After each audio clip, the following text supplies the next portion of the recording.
ఈనాడులో ఈరోజు నిన్నను ఒక స్టోరీ. అప్పుడెప్పుడో మోటార్ బైక్ అట కాలిందట. ఆ మోటార్ బైక్ అనే వ్యక్తి కాల్చింది.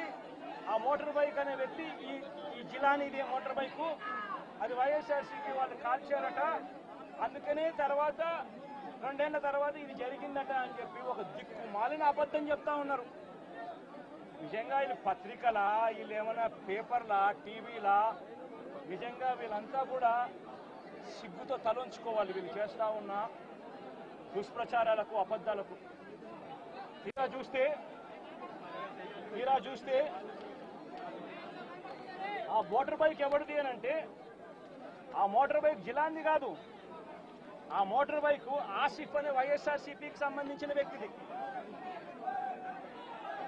ఆ వైఎస్ఆర్సీపీకి సంబంధించిన వ్యక్తి crime number 10/2024 dated 17/1/2024 Asif YSRCP activist filed a case against TDP ex-chairman Shamim, TDP state secretary Ayub Khan, town TDP president and others who burnt his motorcycle and caused head injury to Asif. Asif motor bike nu వాళ్ళు కాల్చి ఆసిఫ్ను గాయపరిచి, ఆ గాయపరిచిన కేసును Asif 17/1/2024లో case పెట్టి crime number కూడా 10/2024 dated అని చెప్పి crime number కూడా register అయింది.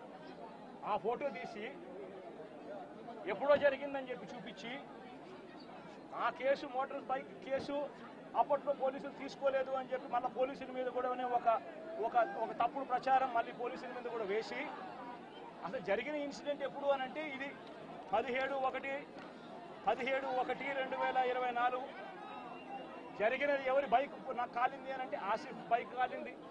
ఆసిఫ్ ఎవరు అని అంటే వైఎస్ఆర్సీపీ మనిషి. చేసింది ఎవరు అని అంటే తెలుగుదేశం పార్టీకి సంబంధించిన Telugu Desam ex chairman Shamim, Telugu Desam state secretary Ayub ఖాన్లు. వీళ్ళంతా ఎంత దారుణంగా ఫ్యాక్ట్లను ట్విస్ట్ చేసి, ఎస్పీ అనే వ్యక్తి కొత్తగా వస్తాడు, వచ్చిన 3 రోజుల కిందటే ఎస్పీ వస్తాడు. ఎస్పీ వచ్చిన 3వ రోజు హత్య జరుగుతుంది. ఇన్సిడెంట్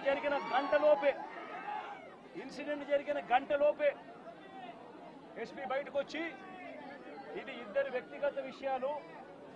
వ్యక్తిగత విషయాల వల్ల వాళ్ళకున్న మధ్యలో ఉన్న గొడవల వల్ల ఒకరిని ఒకరు చంపుకున్నారు అని చెప్పి తప్పుడు మాటలు మాట్లాడుతూ అబద్ధాలు చెప్తా ఉన్నాడు. నేను అడుగుతా ఉన్నా, కేసు పెట్టారని అంటా ఉన్నారు.